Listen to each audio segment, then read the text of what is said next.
Hello and welcome to another video.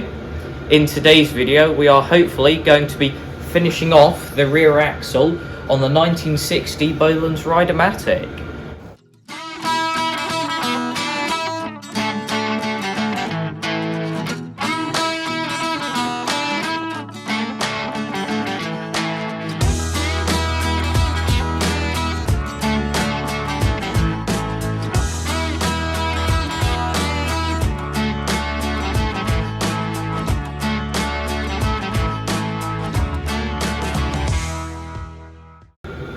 In the last video, we ended the video saying that we needed to think about how we were going to fit the oil seal to the rear axle. Now, as you can see, we've actually done it, and we did this between the time of recording the last video and it going up on YouTube. So, unfortunately, we didn't see any suggestions. If anyone left any comments about how to get that on, I'm sure any suggestions that were left would have probably been better than what we did.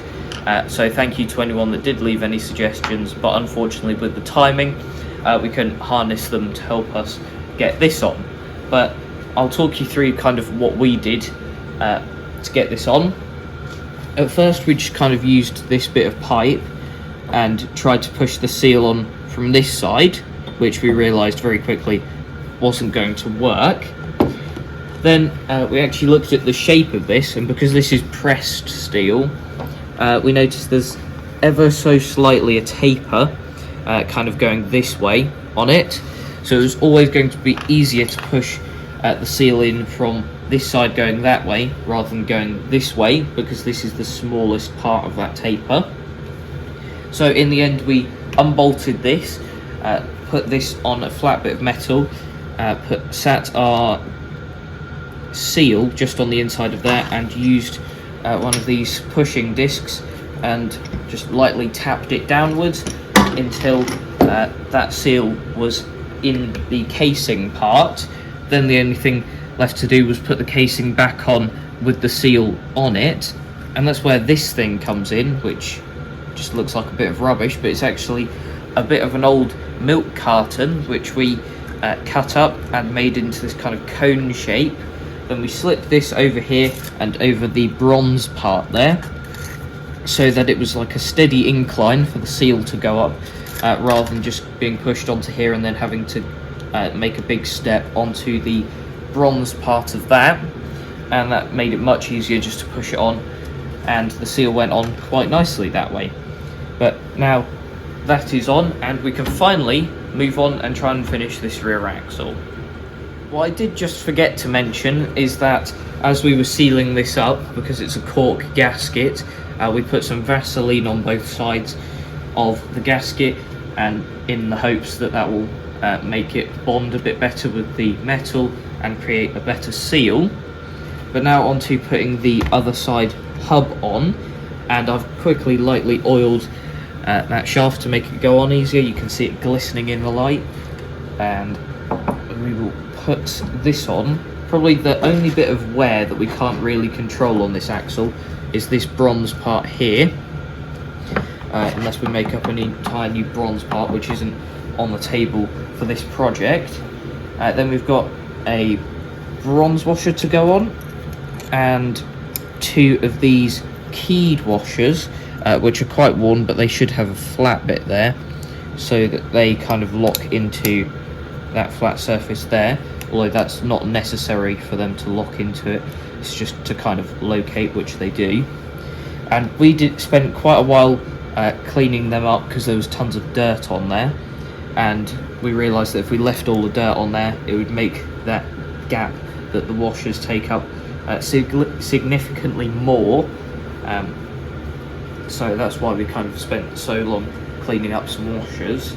But now I just need to do this up, and hopefully we should have all the end float that we want from this, and we will be happy with that.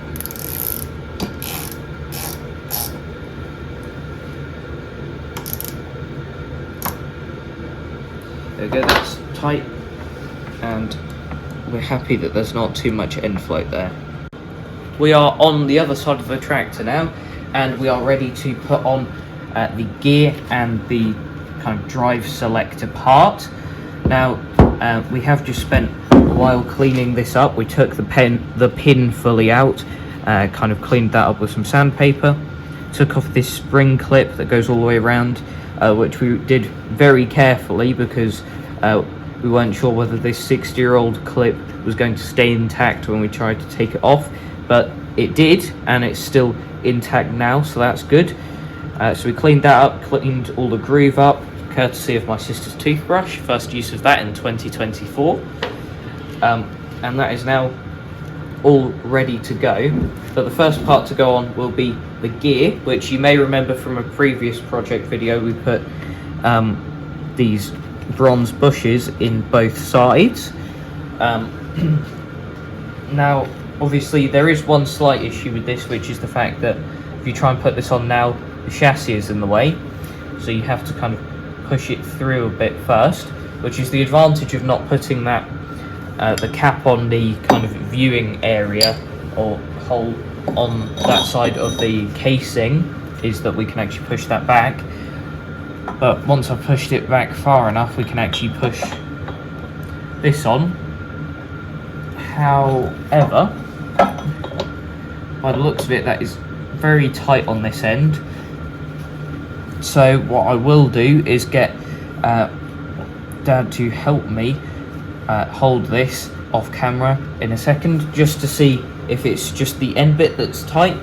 If it's not, then we may have to use one of these adjustable reamers to kind of open up the inside of the bushes a tiny bit to make them fit, but hopefully it won't come to that. Hopefully it's just the end point, and then we can just hit it on the rest of the way.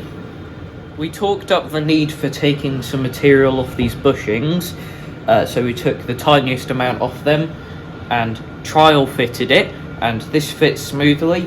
And we also put this on just to see the spacing, and there was actually a bit of a gap before the circlip or snap ring groove, so we rewatched the video when we took all of this apart and realised we'd forgotten to put on this washer that goes on first, so we will just put that on there now before I put this on. That is the next thing to go on. We'll push this back a tiny bit again so that I can then try to get this on. This is still tight to go on the first bit, but it's a lot better than it was before. And I will just use a screwdriver to hold it on this side, and there you go, Dad's pushing on the other side. There we go. It is now in there as it should be. Next thing to go on is the new woodruff key, which the old one does seem a tiny bit worn, so this may or may not go in here easily. I will try to put it in here, but I doubt I'll be able to. There you go, I can kind of get it into the slot, but I need to get that pushed down quite a bit further, so we will cut here and come back to you with that in, and possibly this on too. The woodruff key tapped in nicely, but this was tight enough on the woodruff key that we had to have one person holding it from the other side while the other person pushed this on. That required a tiny bit of tapping, but otherwise that is on now, and we will put on the circlip too, which is a new one, and I think that is on now. So we'll just spin this around to try and locate the pin. Try putting that in. There we go. That's what it will look like when the drive is engaged, or when we want to push it, we will just pull it out, which is like that, and then the two parts spin independently and we can push the tractor. Now for the final part in there, and now this rear axle is done. It took absolutely ages to do all of this, and I will show this running for you. Obviously everything feels quite tight, but that's probably the grease that's in the axle tube, in the tube that this shaft is on, all the grease in here, and that hasn't really had a chance to spread out, which it will do when this is running and driving, and then the grease will kind of spread out and it'll get a bit lighter, so I'm sure that won't be an issue at all. Now, having spent so long on this one, I'm sure with our 4 other Rideamatics, which I'm fairly confident will all need diff repairs doing to them, we're pretty confident now in taking one of these apart, doing any jobs needed on them and putting them back together, which if nothing else is a very good thing that we've gained from this. Obviously, hopefully in the future ones it won't have as many stoppages and stuff like that in the middle of it, with some of the end float issues we had with this, but that is all sorted now and we're very happy to have that all together.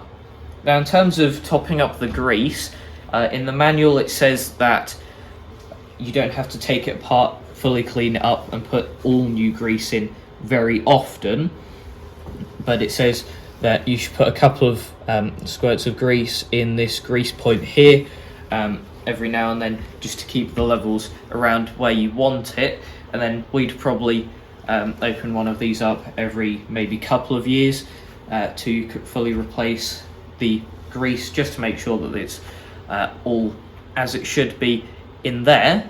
But now with the rear axle done, we'll probably move on to something like the rear wheels in the next video, and possibly some of the other parts for the rear end. But that is it for this video, so thanks for watching and I'll see you in the next one.